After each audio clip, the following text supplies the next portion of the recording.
నమస్తే, welcome to Telugu one news. నేను గోపికృష్ణ. ఇవాళ మనతో ఓ విశిష్ట అతిథి ఉన్నారు, డాక్టర్ నాగులపల్లి భాస్కర్ రావు గారు.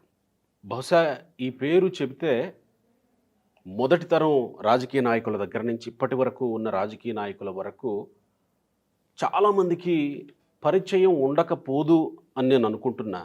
ఇప్పటి తరానికి బహుశా తెలిసి ఉండకపోవచ్చేమో, ఒకవేళ తెలుసుకొని ఉంటే గనక వాళ్ళు అదృష్టవంతులే అని చెప్తున్నా. నేను ఇంతలా అడ్మైర్ చేస్తున్నాను అని అంటే డెఫినెట్గా అందులో ఏదో విషయం ఉంది కాబట్టే చేస్తాను. నేను ఊరికే నేను ఎవరి గురించి మాట్లాడనే విషయం మీకు అందరికీ తెలుసు. ఆ వ్యక్తి గురించి చెప్పాల్సింది చాలా ఉంది, కానీ చాలా క్లుప్తంగా ఓ 2 లైన్లలో చెప్పే ప్రయత్నం చేస్తాను. డాక్టర్ నాగులపల్లి భాస్కర్ రావుది ముదునూరు. ప్రముఖ స్వాతంత్ర సమరయోధుల కుటుంబం. అదే స్ఫూర్తితో, ఆదర్శాలతో తీర్చిదిద్దుకొని అమెరికా విశ్వవిద్యాలయాల్లో చదివి ఇండియాకి తిరిగి వచ్చి ఎన్నో అభివృద్ధి కార్యక్రమాల పర్యవేక్షణే కాకుండా వాటిని తీర్చిదిద్దడంలో దేశంలో పాత్ర వహించిన వ్యక్తుల్లో ప్రముఖులైన 60 సంవత్సరాలుగా న్యూఢిల్లీలో ఉండి ఎన్నో ప్రభుత్వాలకు ఎన్నో రకాలుగా సహాయాలను అందిస్తూ ఎన్నో కొత్త ఆలోచనలకి నాంది పలికి నాయకులకు దిక్సూచిగా కూడా పేరొందారు. ఎన్నో స్వయం సంస్థలు ఏర్పాటు చేసి గ్రామంలో ఉంటూ జీవిత చరిత్రల గ్రంథాలయం పెట్టి పిల్లల చేత చదివించే పనిలో ప్రస్తుతం ఉన్నారు. ఇంగ్లీష్లో దేశం గురించి, దేశం ఎదుర్కొంటున్న సమస్యల గురించి, దేశం ఎదుర్కొన్న సమస్యల గురించి, వాటి పరిష్కారాల గురించి 20 పుస్తకాలు రాశారు. రాష్ట్రం గురించి, ఆంధ్రప్రదేశ్ గురించి 4 పుస్తకాలు రాశారు. తెలుగులో ఈ కూడా వచ్చే ఆంధ్రప్రదేశ్కి సంబంధించి 1966లో ఆయన రాసిన politics of leadership in an Indian state అనే ఇంగ్లీషు పుస్తకం దేశంలోనే రాజకీయాలకు సంబంధించి మొదటి పుస్తకం. అంటే మీకు ఆశ్చర్యం కలగక మానదు. ఎప్పుడు మేకింగ్ ఆఫ్ ఎ లీడర్, నాయకులు ఎట్లా అవుతారో క్వశ్చన్ మార్క్, రాజకీయాల్లో నాయకులు ఎట్లా అవుతారో రాజకీయాల్లో అనే పుస్తకంతో మన ముందుకు వచ్చారు డాక్టర్ నాగులపల్లి భాస్కర్ రావు గారు. బహుశా వారిది మొదటి ఇంటర్వ్యూ ఈ పుస్తకానికి సంబంధించి.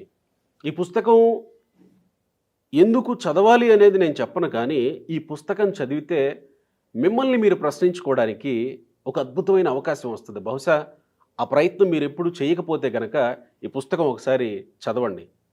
అంతటి విశిష్టమైన వ్యక్తి మనతో ఉన్నారు. వారిని మన స్టూడియోకి ఆహ్వానిద్దాం. ప్రత్యేకంగా మీకు ధన్యవాదాలు మా స్టూడియోకి వచ్చినందుకు భాస్కర్ రావు గారు.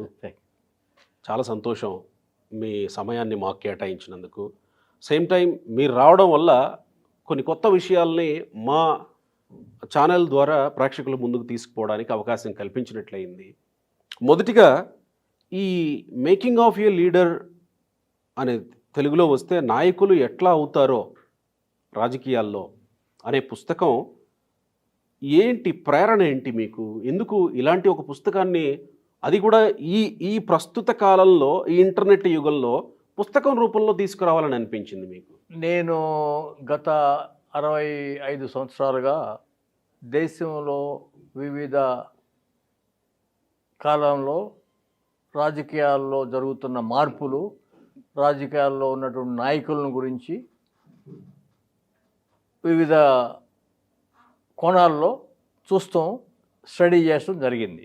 నా మొట్టమొదటి పుస్తకం మీరు ప్రస్తావించినట్టుగా 1965లో politics of leadership in an Indian state, Andhra Pradesh అని.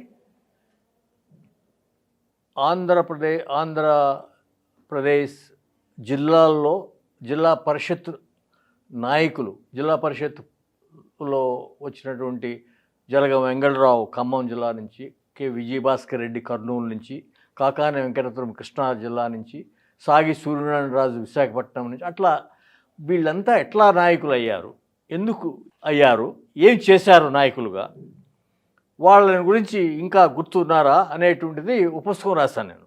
66లో పబ్లిష్ అయింది. దాన్ని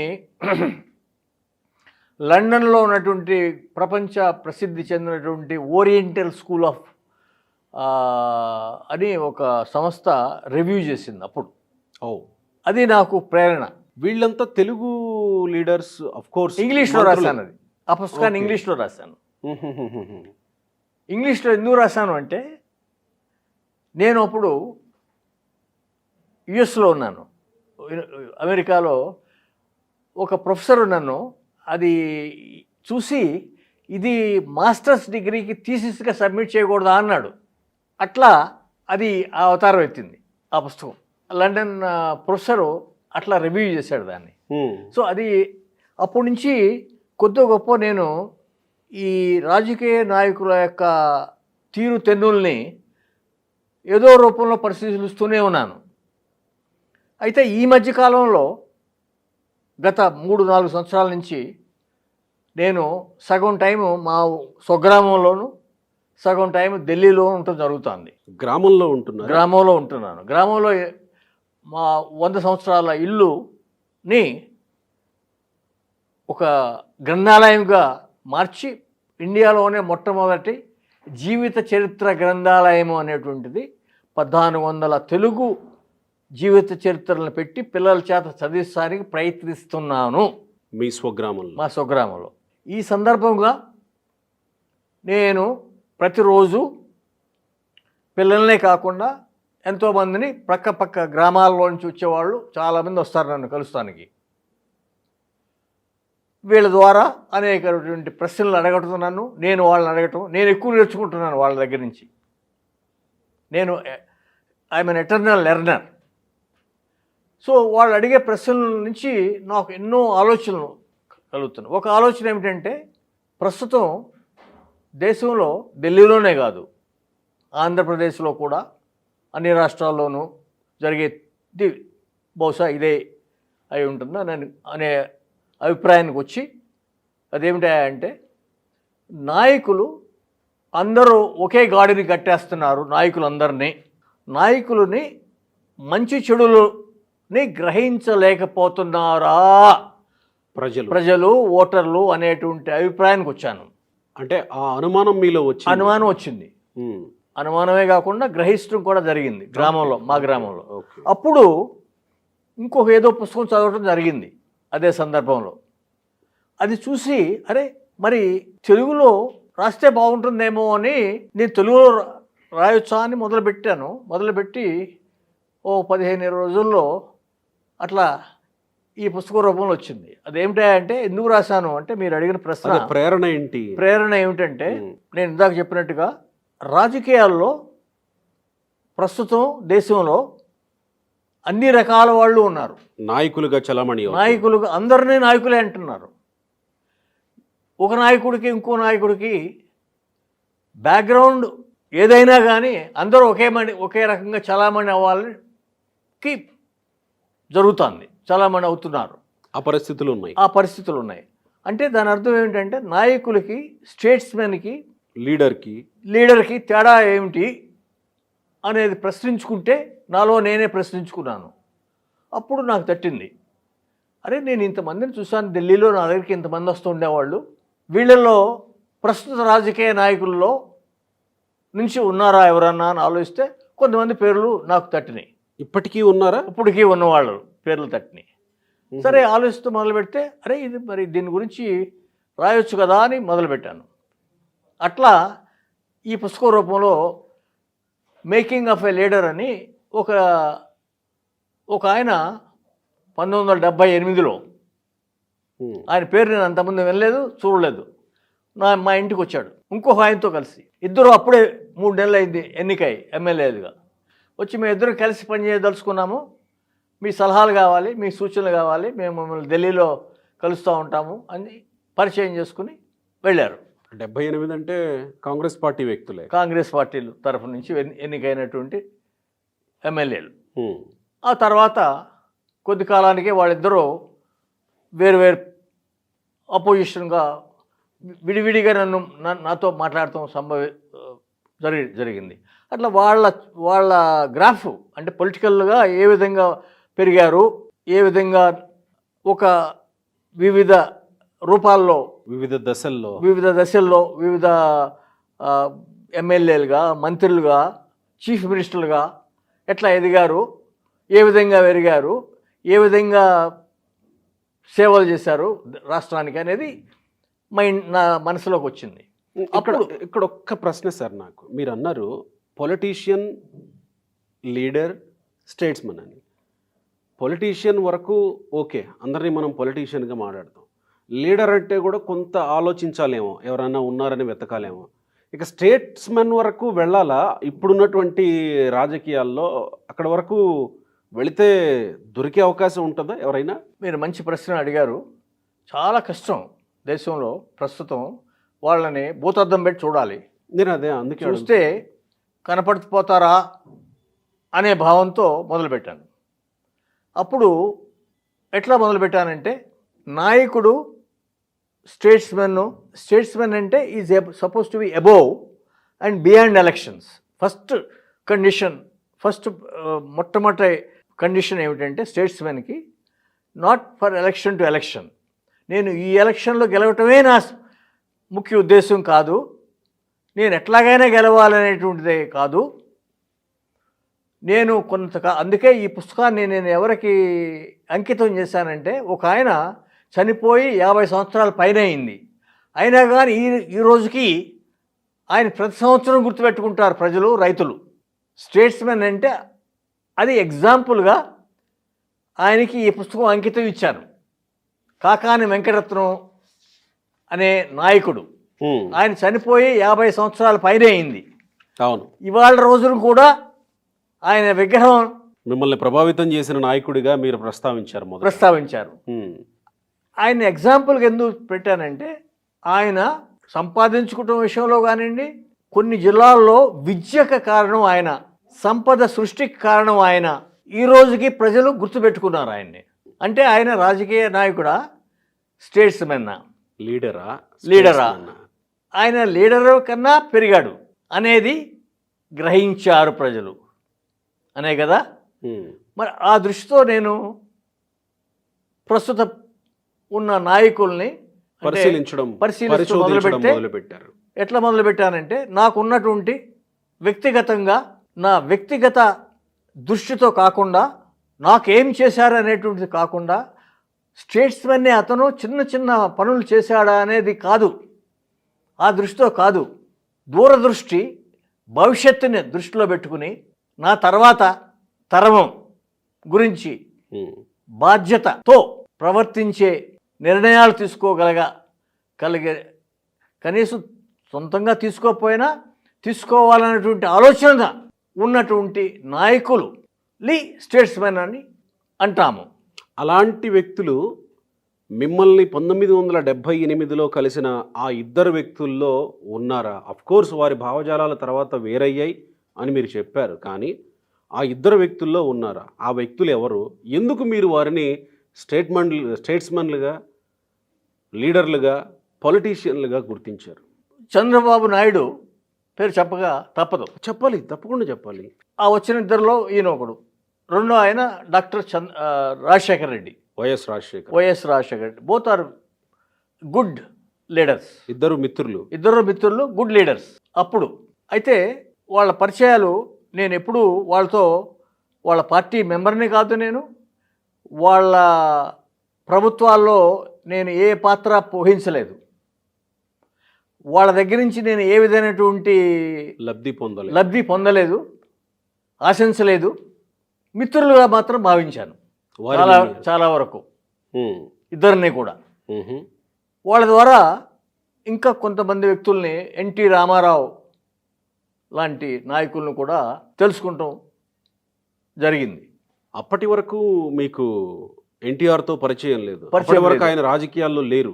83లో కదా ఆయన రాజకీయాల్లోకి వచ్చి. అది దాని గురించి కూడా పుస్తకంలో ప్రస్తావించాను. ఓకే, మళ్ళీ ఇప్పుడు మనం దాంట్లో వెళ్ళొద్దు, వెళ్తే ప్రస్తుతం ముఖ్యమైన విషయం ఏమిటంటే, మనం ప్రస్తుతం నాయకులందరినీ ఒకే ఘాటుని కట్టకుండా ప్రజల్లో కొంత అవగాహన రావాలి, ఉండాలి. అది తీసుకురావాల్సిన బాధ్యత మనందరి మీద ఉంది. నేను 65 సంవత్సరాలు ఢిల్లీలో చేసినటువంటి పరిశీలన తెలుసుకున్న విషయం కూడాను, అది ఎవరో తీసుకురాకుండా చెప్పకుండా ఉంటే, నేను చేసినటువంటి రీసెర్చ్ లో అనేక రకాలుగా ప్రభుత్వాలు ఏ విధంగా పనిచేస్తున్నాయి, నాయకులు ఏ విధమైనటువంటి ఏ విధంగా ఇనిషియేటివ్స్ నాయకత్వం వహించారు అనే దాని గురించి కూడా తెలుసుకోవాల్సిన విషయం ఉంది. అయితే ఇప్పుడు జరుగుతున్నది ఏమిటంటే ఎవరికి వాళ్ళు నాకేం చేశారు, ఇప్పుడు ఏమి ఇస్తున్నారు, ఏమి తీసుకుంటున్నారు అనేది వరకే పరిమితమయ్యారు. దృష్టి అంతా దాని మీదే ఎక్కువ పెట్టారు ప్రజలు. నాయకుడు అంటే అంతవరకే చూస్తున్నారు. ఈయనే నాయకుడు అంటే ఇచ్చేవాడే నాయకుడు అనే కానీ ఆలోచించేవాడు నాయకుడు అనే భావం మన గురించి మన వచ్చే తరాన్ని గురించి, ఎగ్జాక్ట్లీ మన పిల్లల గురించి, మనకన్నా మెరుగ్గా ఉండాలి భావితరం అనే ఆలోచనతో పనిచేసేటువంటి నాయకులని ఏ విధంగా గ్రహించాలి అనేది కూడా తెలుసుకోవాల్సిన విషయం.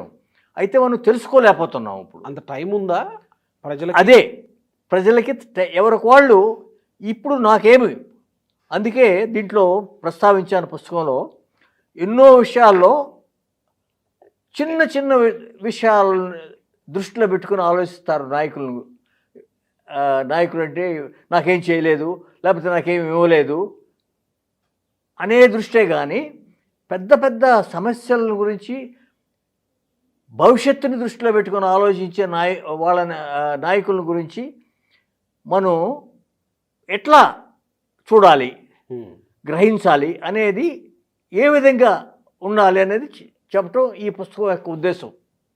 అంటే ఇక్కడ ఒక చిన్న ప్రశ్న, మీ ఉద్దేశాన్ని మీరు ఈ పుస్తకంలో అలా తీసుకువచ్చారు, కానీ ఇప్పుడు నా కడుపు నిండితే కదా నేను భవిష్యత్తు గురించి ఆలోచించాలి. నేను ఆకలితో ఉన్నా, నా కడుపు నిండకుండా నాకు ఆలోచనలు ఎక్కడి నుంచి వస్తాయి? ఆకలి నిండటం అనేది it's a matter of discipline.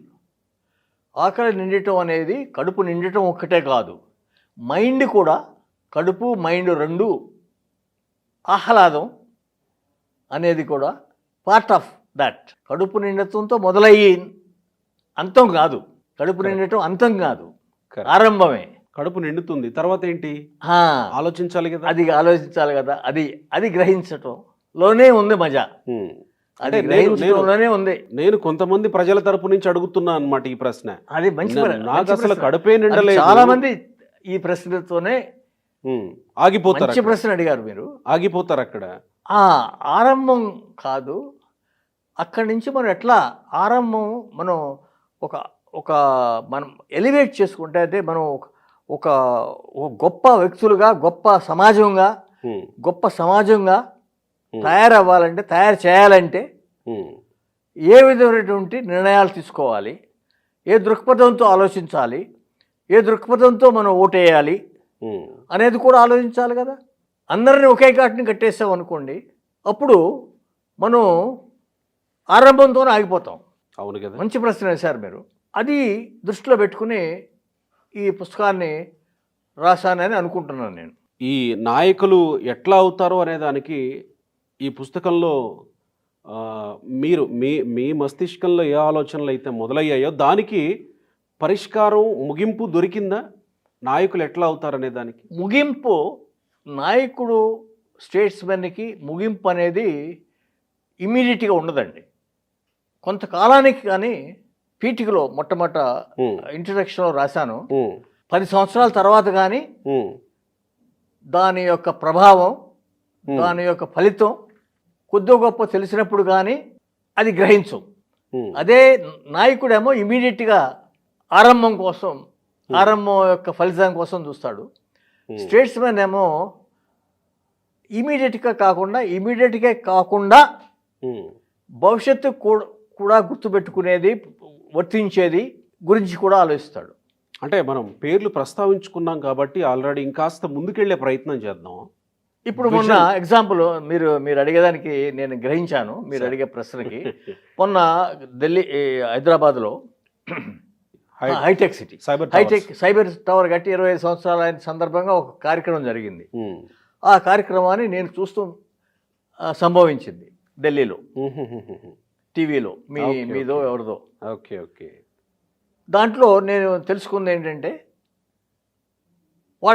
వాళ్ళంతా చిన్న పిల్లలు, అంటే పిల్లలు కాదు, 99లో మొదలుపెట్టినప్పుడు పిల్లలు. నేను అప్పుడు ఉన్నా, నాకు తెలుసు అప్పుడు జరిగిన సంఘటనలు, జరిగిన విషయాల గురించి 25 సంవత్సరాల ముందు నాకు తెలుసు. కొద్ది గొప్ప కొంత నాకు పరిచయం ఉన్న వ్యవహారం కాబట్టి చూస్తే తెలిసింది ఏంటంటే, అరే వీళ్ళు ఎట్లా గుర్తుపెట్టుకున్నారు అంటే వాళ్ళ సొంత అనుభవం దృష్టి ఆకలి తీరిన తర్వాత అనుభవం అయింది. ఇది తేడా. ఈ తేడాతో ఒక డిఫరెన్షియేషన్, అంటే వ్యత్యాసం, తేడా, నాయకుడికి స్టేట్స్మెన్కి తేడా అక్కడ ప్రతిబింబపడింది అనేది గ్రహించాల్సిన విషయం.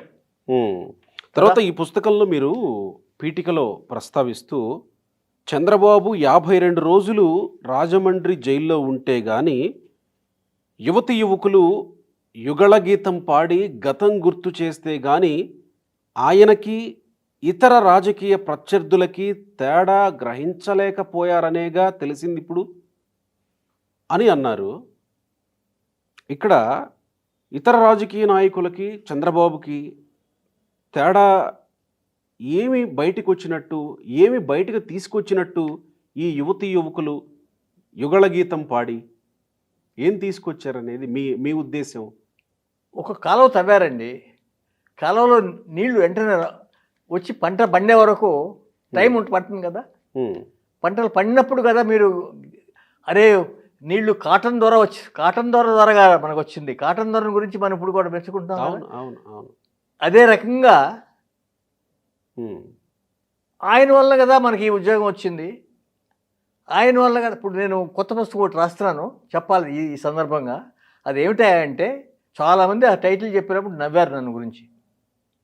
ఏమిటాయంటే, how Indian farmers triggered globalisation అనే టైటిల్, ఆ పుస్తకం టైటిల్.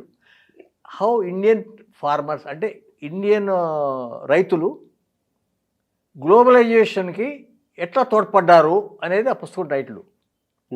ఏమిటాయంటే 1950 నుంచి 75-80 మధ్యలో మన దేశాన్ని నుంచి ఇప్పుడు ప్రపంచీకరణ వ్యవస్థలను కనుక మనం పరిశీలిస్తే, వివిధ రంగాల్లో ఉన్నటువంటి సంస్థలని ప్రపంచంలో, అది IMF ఇంటర్నేషనల్ మానిటరీ ఫండ్ కానివ్వండి, వరల్డ్ బ్యాంక్ కానివ్వండి, లేకపోతే ట్రేడ్ ఏజెన్సీస్ కానివ్వండి, లేకపోతే అడ్వర్టైజింగ్ ఏజెన్సీస్ మీరు ఏ సంస్థ అనేది తీసుకోండి ప్రపంచంలో, వాటన్నిటిలోనూ ఇండియన్స్ ఎక్కువ ఉన్నారు. ఎక్కువ కాకపోతే కనీసం రికగ్నైజ్డ్ పీపుల్ ఆర్ ఇండియన్స్. దాంట్లో ఎక్కువ మంది ఇండియన్స్. వాళ్ళ జీవిత చరిత్ర నేను ఇప్పుడు జీవిత చరిత్ర గ్రంథాలయంలో పెట్టాను. ఎందుకు పెట్టాను? ఇదే కారణం. వాళ్ళు ఎవరో అని గ్రహిస్తే, వాళ్ళ ఫాదరు, వాళ్ళ తల్లిదండ్రులు ఒక గ్రామాన్ని నుంచి, ఒక రైతు కుటుంబంలోంచి వెళ్ళినవాడు, వాళ్ళ నేపథ్యం. అంతేకాదు, ఒక విధమైనటువంటి ఒక పద్ధతి, ఒక కల్చర్, లాయల్టీ, హార్డ్ వర్క్. మనం నేను ఈ ఆర్గనైజేషన్లో పనిచేస్తున్నాను, ఇక్కడి నుంచి వెళ్ళేటప్పుడు ఇక్కడ నా ఇంపాక్ట్ ఉండాలి ఇక్కడ అనేటువంటి ఆలోచనతో రైతు స్వభావం వాళ్ళలో కనపడుతుంది. మీకు నేను చేసిన రీసెర్చ్. రైతు ఏమనుకుంటాడు? రైతు పొలంలో నుంచి వెళ్ళేటప్పుడు తెలియదు, అసలు గ్రహించడు. తన ఇంపాక్ట్ ఈయన ఇక్కడ వరకు ఉందని తెలియదు కదా రైతుకు తెలియదు. అదే ఇక్కడ ఇప్పుడు నేను ఇందాక మనం ప్రస్తావించినటువంటి 25 సంవత్సరాల సందర్భంగా జరిగిన సమావేశంలో ఈ యువకులు యుగళ గీతం పాడిన యొక్క ఉద్దేశం అదే, ఆర్థర్ కాటన్ ద్వారా యొక్క. ఎగ్జాక్ట్లీ. నా ప్రశ్న ఏంటంటే, ఇక్కడ చంద్రబాబు 52 రోజులు జైల్లో ఉంటే ఈ యువకులు యుగళ గీతం పాడుకునేంత ఏమి గుర్తొచ్చింది వాళ్ళకి? ఎందుకు గుర్తొచ్చింది? మీ ఉద్దేశం ఏంటి ఇక్కడ? ఉద్దేశం ఏమిటంటే, మేమంతా మర్చిపోలేదు. ఆయన జైల్లో ఉన్నా కానీ ఆయన ప్రతిభని గురించి, ఉమ్, ఆయన భవిష్యత్తును దృష్టిలో పెట్టుకుని చేసిన కార్యక్రమాల ఫలితం మేము ఉమ్, అని ఆ ఆనందాన్ని నలుగురితో పంచుకుంటాం అనేది చేశారు. సో కాబట్టి ఈయన లీడర్ ఆర్ స్టేట్స్మెన్. స్టేట్స్మెన్ అని అని చెప్పకనే చెప్పారు ఆ యువకులు. ఉమ్, ఇప్పుడు మీకు పరిచయమైన వైఎస్ రాజశేఖర్ రెడ్డి తర్వాత చంద్రబాబు నాయుడు 78లో మీ దగ్గరకు వచ్చినటువంటి వాళ్ళలో చంద్రబాబు గురించి ఇంత ప్రత్యేకమైనటువంటి ప్రస్తావన తీసుకొచ్చారు అని అంటే ఇక్కడ మీ పుస్తకం గురించి మీరు ఏవైతే అనుమానాలు మొదలవ్వాలి అని అనుకున్నారో, ఆలోచించాలి ప్రజలు అని అనుకున్నారో అవన్నీ పక్కకి వెళ్ళిపోయి మీరేదో ప్రత్యేకంగా చంద్రబాబు కోసమే ఈ పుస్తకాన్ని ప్రచురించారు, చంద్రబాబు గురించే స్టేట్స్మన్గా ప్రస్తావించడానికి పరిచయం చేయడానికి ఈ పుస్తకాన్ని తీసుకొచ్చారు. ఇప్పుడు ప్రస్తుతం ఉన్నటువంటి రాజకీయాల్లో ఉండేటువంటి చర్చ ఇదే కదా. చంద్రబాబుని ఏ కమ్యూనిటీ వాళ్ళైనా, ఎస్టీ కమ్యూనిటీ వాళ్ళు పొగిడినా కానీ ఆయన ఈ చౌదరి అంటారు. పోనీ దళిత్ ఎవరైనా చంద్రబాబు గారి విజన్ గురించి మాట్లాడితే ఆయన ఆ ఉదాహరణకి ఎందుకు పివి రమేష్ గారు ఉన్నారు, డాక్టర్ పివి రమేష్ గారు. వారు ఆ మధ్యకాలంలో చంద్రబాబు నాయుడు గారు అరెస్ట్ అయినప్పుడు మాట్లాడిన సందర్భం ఉంది. ఆయన దళిత్ అనే విషయం బహుశా చాలామందికి తెలిసి ఉండకపోవచ్చు. అయితే దాన్ని ప్రచారం చేశారు కదా, ఆయన పివి రమేష్ గారు చౌదరి అయ్యి ఉండొచ్చు అని ప్రచారం చేశారు కదా. అంటే నేనేమంటానంటే, నేను ఎందుకు ఇంత సుదీర్ఘంగా దీన్ని లాగుతూ వచ్చానంటే ఈ ప్రశ్నని, మీలాంటి వ్యక్తులని కూడా ఇలాంటి పుస్తకాలు తీసుకొచ్చి చంద్రబాబు స్టేట్స్మన్ అని చెప్తే మిమ్మల్ని కూడా ఆ ఘాటన కట్టి ఆ అనుమానాలు రేకెత్తించుకునే అవకాశం ఉందేమో కదా ప్రజలు అనేది నా అనుమానం. మీకు నేను ధన్యవాదాలు తెలియజేసుకున్నాను ఆ ప్రశ్న అడిగినందుకు. మంచి ప్రశ్న, అడగాల్సిన ప్రశ్న అడిగారు మీరు. ధన్యవాదాలు సార్. అయితే నేను రాష్ట్రానికి చంద్రబాబుకి ప్రస్తుత కాలానికి సంబంధం లేదు. ఎందుకంటే నేను 17 ఎలక్షన్స్ చూశాను. మనం 18వ ఎలక్షన్లోకి వెళ్ళబోతున్నాం. 17x5 లెక్క పెట్టుకోవాలంటే మొట్టమొదటి ఎలక్షన్లో 1951, 52లో 52 మా ఊరు నుంచి గుడిసిబండిలో పక్క ఊరికి వెళ్ళి ఓటేస్తాం మా తల్లిదండ్రులు, వాళ్ళతో పాటు నేను కూడా వెళ్ళాను. మధ్యలో 2 పార్టీల మధ్యన ఘర్షణ జరిగేది. అక్కడి నుంచి నా ప్రస్తావన మొదలైంది ఎలక్షన్లతో. కాబట్టి చెప్పబోయేది ఏమిటంటే, ఎన్నో సంఘటనలు, ఎన్నో నాయకుల్ని చూశాను నేను. ఇందిరాగాంధీ రాజకీయాల్లో చేరిన దగ్గర నుంచి క్లోజ్ అబ్జర్వేషన్ కూడా చేశాను. చంద్రబాబుని ఎట్లా అయితే చేశానో కొన్ని విషయాల్లో అంతకన్నా ఎక్కువ చేశాను. అందుకని దాంట్లో కొన్ని విషయాలు రాశాను. ఏమిటంటే, నేను చంద్రబాబు వ్యతిరేకంగా రాశానా అని అడిగిన వాళ్ళు ఉన్నారు నన్ను. మీరు ఈ బుక్ గురించా, గతంలో ఈ పుస్తకాన్ని గురించి చదివిన వాళ్ళు? ఎందుకంటే చంద్రబాబు ఏ విధంగా కొన్ని విషయాల్లో టిమిడ్ అంటే షై అని కానీ, స్లో అని కానీ, మొహమాటం అని కానీ, పక్కన పెడతాం కానీ, మిత్రులు అనుకునే వాళ్ళని పక్కన పెడతాం కానీ, తన సొంత, మీరు ఇందాక చెప్పారు ఏదో కులం అనేటువంటి వాళ్ళని కానీ, సామాజిక వర్గం వాళ్ళని ఎట్లా పక్కన పెడతాడు అని నాకు స్వతహాగా తెలిసిన విషయాలు రాశాను. ఎవరో విన్నగాడదు కాదు, నాకు స్వతహాగా తెలిసిన విషయాలు మాత్రమే రాశాను. సో ఈ పుస్తకం నా స్వతహాగా తెలిసిన విషయం మాత్రమే. అవి పేర్లతో సహా రాశాను. మొదటి పేజీ చూసినప్పుడు మీ మీద అనుమానం పడే అవకాశం ఉంటుంది, సహజం. లోపలికి వెళ్ళినప్పుడు సహజం. ఎందుకు రాశాను అంటే ఇదే కారణం. మెయిన్ ఇష్యూ అది కాదు. Main issue long term.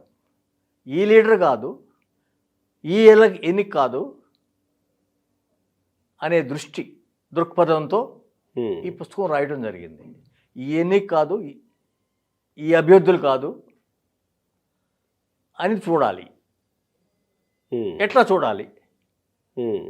అనే ఆలోచనతో ఇది రాయటం జరిగింది. ఎవరు స్టేట్స్మన్ అనే విషయాన్ని మీరు తెర మీదకు తీసుకొచ్చారు, చంద్రబాబు నాయుడు గారి గురించి చెప్పారు. మరి ఇప్పుడు రాజశేఖర్ రెడ్డి గారి గురించి ప్రస్తావించుకోవాల్సిన అవసరం ఉందా లేదనుకుంటున్నాను. ఆయన గురించి రాయలేదు, అయితే అదే అదే. ఉమ్, ఆయన గురించి కూడా ఒక మంచి స్నేహితుడు ఆయన. ఉమ్, అయితే దూరదృష్టి స్టేట్స్మెన్ మనం ఇందాక అనుకున్నాం కదా, మొట్టమొదటి స్టేట్స్మెన్ ఎవరు అనే దాని గురించి ఆలోచించుకున్నప్పుడు భవిష్యత్తుని గురించి దృష్టితో ఆయనకి అంత టైం దొరకల. నేను నా అనుభవంలో అంతవరకు రాలా. భవిష్యత్తుని గురించి ఆయన ఎంతసేపు క్రైసిస్ టు క్రైసిస్, ఒక సమస్య నుంచి ఇంకో సమస్యలోకి వెళ్తంలోనే ఇప్పుడు ఎక్కువగా దీంట్లో ఉంచి రాశాను నేను. మీరు అడిగే మంచి ప్రశ్న అడిగారు మీరు గోపి గారు. నేను సమస్యలను ఏ విధంగా ఏ దృష్టితో చూస్తారో నాయకులు, ఆ దృష్టికోణం వలన స్టేట్స్మెన్ అవటం ఎట్లా జరుగుతుంది అనేది కూడా రాశాను. ఇందిరాగాంధీ ఎట్లా ఎమర్జెన్సీ చేసింది, పివి నరసింహరావు, మన్మోహన్ సింగ్ ఏ విధంగా ఆర్థిక సమస్యలని చూశారు, ఆ తర్వాత మన ఆంధ్రప్రదేశ్లో ఈ విజన్ 2020 అనేది ఏ దృక్పథంతో ఏ కోణంతో వచ్చింది, దాని కంటెక్స్ట్ ఏమిటి అనేది కూడా రాశాను. తాత్కాలిక ప్రయోజనాలు, దీర్ఘకాలిక ప్రయోజనాలు. ఎగ్జాక్ట్గా. ఇప్పుడు ఎమర్జెన్సీ అనేది తాత్కాలిక దృష్టితో ఇందిరాగాంధీ చూసింది. ఎక్కడ రాయలేదు, ఎవరో రాయలేదు దేశంలో, నేను రాశాను. ఎందుకంటే ఈ మూడిట్లో నేను ఉన్నాను. ఏదో ఒక రూపంలో, ఏదో ఒక రకంగా నేను ఆ పీరియడ్లో అక్కడ ఉండటం జరిగింది, ఆ డెసిషన్లో. అంటే చంద్రబాబు రాజశేఖర్ రెడ్డి విషయానికి వస్తే కూడా క్రైసిస్ మేనేజ్మెంట్ అనే విషయంలో క్రైసిస్ టు క్రైసిస్ అని రాజశేఖర్ రెడ్డి గారి గురించి మీరు అన్నారు కదా. చంద్రబాబు నాయుడు విషయానికి వస్తే విజన్ గురించి మాట్లాడారు. అది నేను అంటుంది అక్కడే తాత్కాలిక ప్రయోజనాలు, దీర్ఘకాలిక ప్రయోజనాలు. ఇంకోటి ఏమిటంటే individual management versus issue management. Individual management చేసే క్రైసిస్ సొల్యూషన్ ఒకటి, ఇష్యూ ద్వారా సొల్యూషన్ మూలాలు కరెక్ట్ వర్డ్ ఇస్ మూలాలు లోకి వెళ్ళి సమస్యలను పరిష్కరిస్తాం ఒకటి. ఈ మూడిట్లో మీరు మూడు ఎగ్జాంపుల్స్ చెప్పాను నేను. ఈ మూడిట్లో మీరు గ్రహించేది అదే. మీరు రాజశేఖర రెడ్డి విషయంలో ఎక్కువ individual management super fine. Rajasekhara Reddy is a super fine individual as a leader. కాస్త లోపలికి వెళితే తప్ప ఇలాంటివి అర్థం కావు. Please carry. సో అది తేడా. ఆయనకి బ్రీతింగ్ టైం అంటాం. అంటే విజన్, భవిష్యత్తును గురించి ఆలోచించడానికి సరైన, కొంతమంది ఏమిటంటే స్వతహాగా లేకపోయినా కానీ ఆలోచన తీసుకుంటలో డిసిప్లిన్, అదే డిసిప్లిన్ అంటే. ఇప్పుడు ఈ పుస్తకంలో మేకింగ్ ఆఫ్ ఎ లీడర్ అని ఎందుకన్నానంటే, పుస్తకాన్ని ఈ చంద్రబాబు అనే ఆయన ఎట్లా లీడర్ అయ్యాడు, ఆయనంతటికి ఆయన ఎట్లా మలుచుకున్నాడు అనేదానికి, ఎట్లా మొదలుపెట్టాడు, ఎక్కడ మొదలుపెట్టాడు, ఎట్లా ఉపయోగించుకున్నాడు, కొల్లగొడతాం కాదు, ఎక్స్‌ప్లాయిటేషన్ కాదు, తనంతట తను అనేది ఎగ్జాంపుల్స్తో ఇచ్చాను. ప్రజలకు కూడా చేపలు వండి పెట్టడం కాదు, పట్టడం నేర్పించారు అని కొంతమంది అంటారు, చెప్తూ ఉంటారు. అది మీరు కరెక్ట్గా చెప్పారు. దాంతో మొదలు leader, making of a leader అంటే అదే. How he has moulded himself a leader and a statesmen అనేది ఎగ్జాంపుల్స్తో, క్రిటికల్ ఎగ్జాంపుల్స్తో కూడా చెప్పి ఈ పుస్తకంలో ప్రస్తావించాను. అయితే ఎక్కువ పేజీలు ఉండకూడదని నాకు అడ్వైజ్ ఇచ్చారు చాలామంది. ఓకే, ఎంత తక్కువ పేజీలు రాస్తే అంత మంచిదని. 600 పేజీలు రాయగలను, ఇదే అంత మెటీరియల్ ఉంది నా దగ్గర. ఓకే, 600 పేజీలు రాసే మెటీరియల్. సో అవన్నీ గ్రంథాలు అయిపోతాయి. ఇంకా ముందు వార్నింగ్ ఇచ్చారు మిత్రులు, తెలుగు మిత్రులు. కానీ ఇప్పుడు ఆంధ్రప్రదేశ్లో అంటే పూర్తిగా రాజకీయాల జోలికి వెళ్లకుండా ఒకే ఒక అంశాన్ని మనం ప్రస్తావించుకునే ప్రయత్నం చేద్దాం. మీలాంటి పెద్దలు కాస్త క్షుణ్ణంగా పరిశీలించి ఉంటారు కాబట్టి, ఆంధ్రప్రదేశ్లో ఒక విచిత్రమైనటువంటి పరిణామం ఉంది ఇప్పుడున్నటువంటి రాజకీయాల్లో.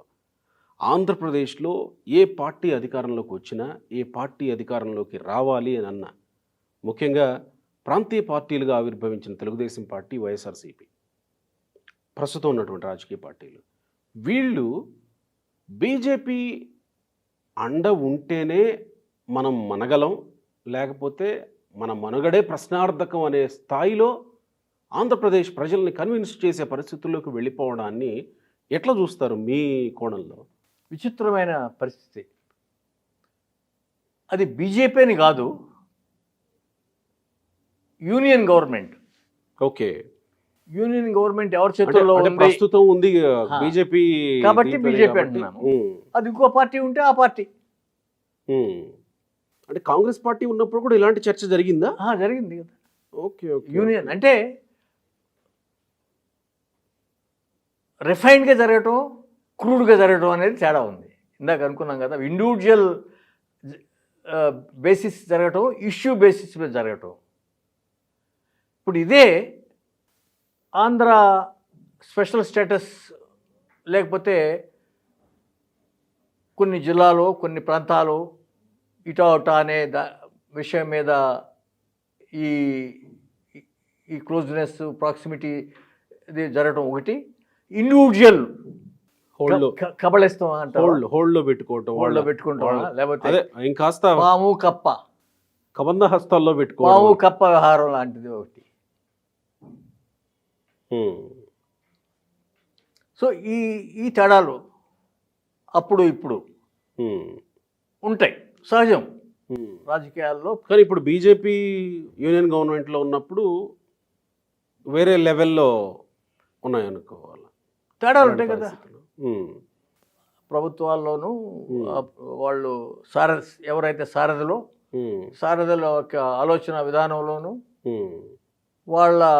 వాళ్ళకు కూడా భవిష్యత్తుని గురించి ఉంటుంది కదా ఆలోచన, భవిష్యత్ ఆలోచనలు ఈ ఎలక్షన్ దృష్టే కాకుండా ఇంకా దూరదృష్టి ఉంటుంది కదా. ఇక్కడ వాళ్ళేమో ఈ ఎలక్షన్ దృష్టి, అక్కడ వాళ్ళేమో ఇంకా లాంగ్ టర్మ్ అయి ఉండొచ్చు కదా. అన్ని ఆశ్చర్యార్థకాలు ప్రశ్నార్థకాలే అయి ఉండొచ్చు కదా. అంతే కదా మరి. మనం ఏ పరిస్థితిలో ఉన్నామంటే, దేశం ఏ పరిస్థితిలో ఉందంటే ఇది అని మనం చెప్పడానికి వీఆర్ నాట్, అంటే దేశకాల పరిస్థితి. ఆంధ్రప్రదేశ్ని ఆ పరిస్థితుల్లోకి తీసుకెళ్ళిపోయారా, ఆ పరిస్థితుల్లోకి నెట్టికెళ్ళిపోయారా రాజకీయ నాయకులు? ఇది ప్రజలు ఆలోచిస్తున్నారు అనేది నా అంతిమంగా మీరు ఆలోచన కరెక్ట్. మీరు ఆలోచన, మీ ప్రశ్న సందర్భంగానే ఉంది. అయితే అది విస్తృతంగా జరగాలి. ఆ ఆలోచన విస్తృతంగా ప్రజల్లో వస్తే బాగుంటుంది. మీ ఒక్కటిలో కాకుండా, పరిమితం కాకుండా, మీ ఒక్కళ్ళలోనే, అంటే మీరు స్టూడియోలో పరిమితం కాకుండా. పుస్తకాన్ని తీసుకొచ్చిన ఉద్దేశం అది కాబట్టి. అదే కరెక్ట్ మీరు చెప్పింది. నన్ను ఏమనుకుంటారు, నేను చంద్రబాబుని కలవలేదు, ఈ పుస్తకాన్ని ఆయనకి ఇవ్వలేదు నేను. అవునా? నేను రాస్తున్నట్టు ఆయన తెలుసో తెలియదో నాకు తెలియదు. నేను ఎప్పుడు కలిసానో నాకు గుర్తులేదు. ఎన్ని సంవత్సరాల కిందట కలిసానో నాకు గుర్తులేదు. అయితే నన్ను ఏమనుకుంటే నాకేంటి తేడా? ఇప్పుడు నేను చంద్రబాబులో జేబులో బొమ్మను అనుకోండి, నేనేమి ఆశించట్లేదు.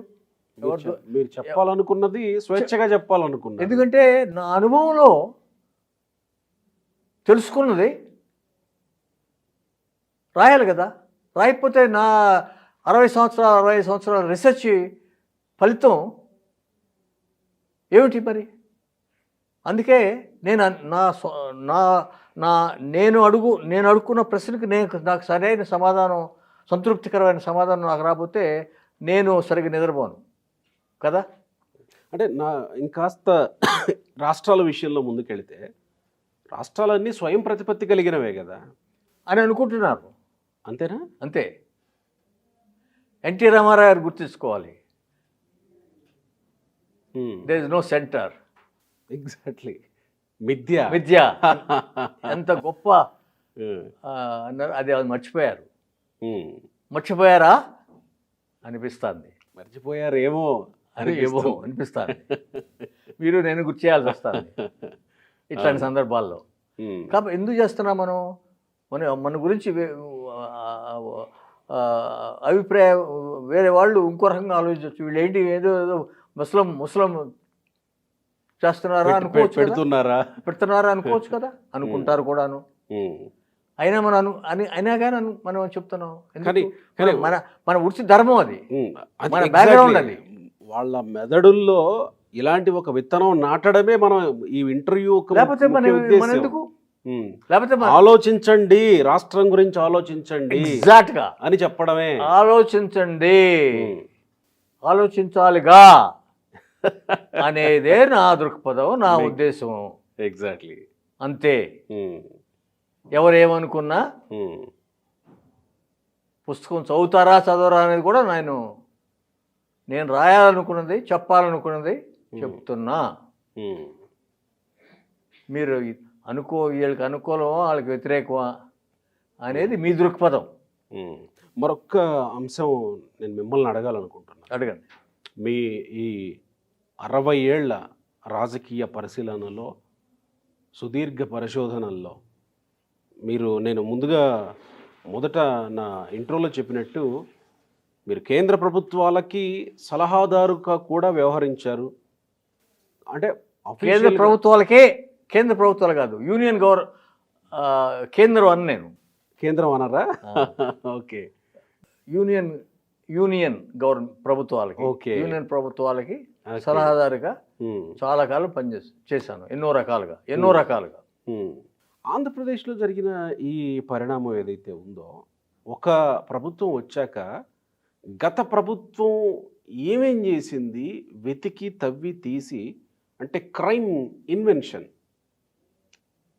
ఇన్వెంటింగ్ చేసి గత ప్రభుత్వంలో ముఖ్యులుగా ఉన్న ముఖ్యమంత్రిని బాధ్యుడిని చేసి జైళ్ళ వరకు తీసుకెళ్లేటువంటి పరిస్థితి రాజకీయాల్లో ఏముంది? రాజకీయాల్లో సహజమే కదా అని కొట్టిపారేయాలా? చాలా దురదృష్టం. దానికి అఫర్మేటివ్గా చెప్తాను ఆ విషయం. ఇక్కడే కాదు, ఇక్కడ కూడా, ఈ రాష్ట్రమే కాదు అన్ని రాష్ట్రాల్లోనూ కూడా జరుగుతున్నది ఇది, దేశంలో జరుగుతున్నది ఇది చాలా దేశానికి అనర్థ సూచకం. దేశానికి మన ఇంటలెక్చువల్, మన గత చరిత్ర 5000 సంవత్సరాల చరిత్ర ఏమి చెబుతోంది, ఏమి నేర్చుకున్నాము, మన జ్ఞాన సంపద ఏమైంది.